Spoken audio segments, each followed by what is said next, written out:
The biggest innovation at WLRN Miami Herald News, the thing that sets us apart. You ready for this? We listen. We tune out the world, focus on your voice, and really listen. Lucky for us, Miami has a lot to say.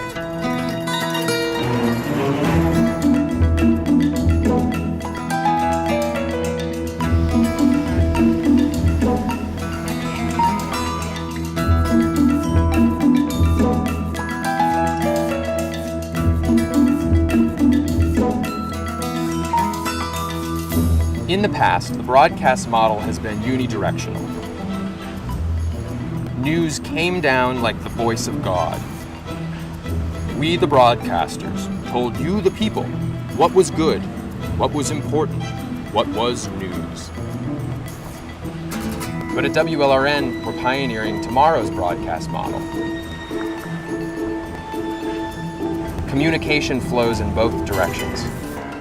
WLRN Miami Herald News wants your ideas about what you would do if you were mayor. Tell us by going to WLRN.org or tweet us with the hashtag #IfIWereMayor. In our latest interactive series, If I Were Mayor, we go out to discover what issues matter most to you. If I Were Mayor gives you the power to drive our stories. If I were mayor of Miami. If I were mayor of Key West. If I were mayor of Miami Beach. If I were mayor of Miami.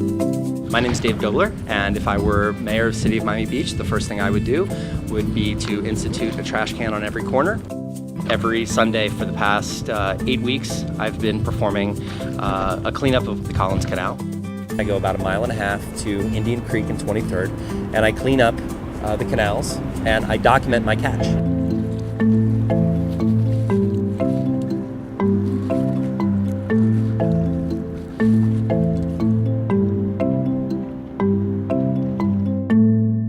Some of our best content comes when we just hand the microphones over to you.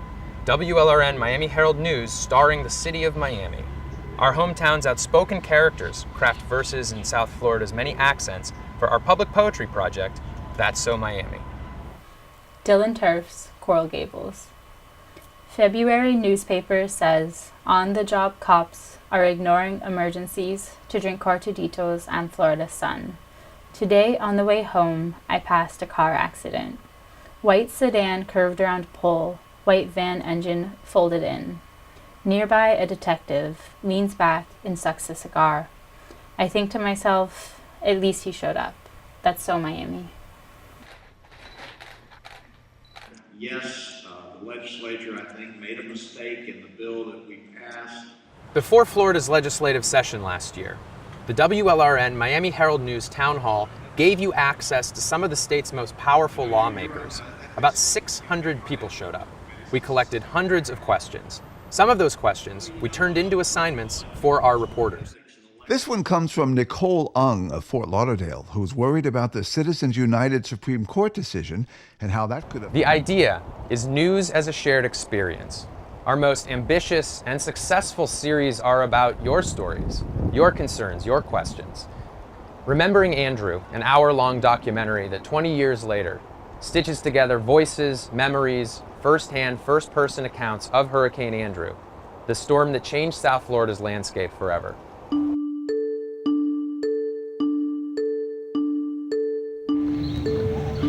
Hi, this is 8:23. Near the falls in South Day, David Zabik records his family as they get ready. He's 14 years old. Hurricane is less than 24 hours away. Preparations are underway.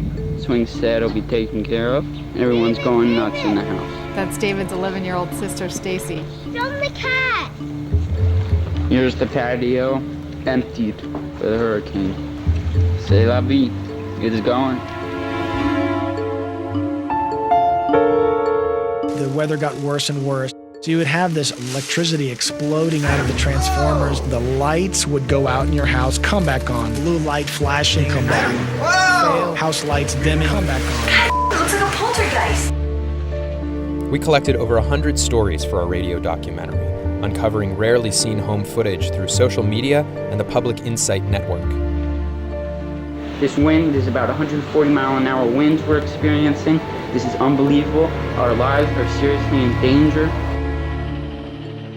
They're using words like war zone, nuclear bomb, and devastation. Like literally a bomb had gone It off. just looked like a bomb went off. Like a bombed out city street. Like a nuclear bomb. Nuclear holocaust. And it was surreal. And we'll be back with you shortly as we continue our tour of the devastation here from Hurricane Andrew. With Bob Sheets, I'm Brian Norcross, live at Sky 4.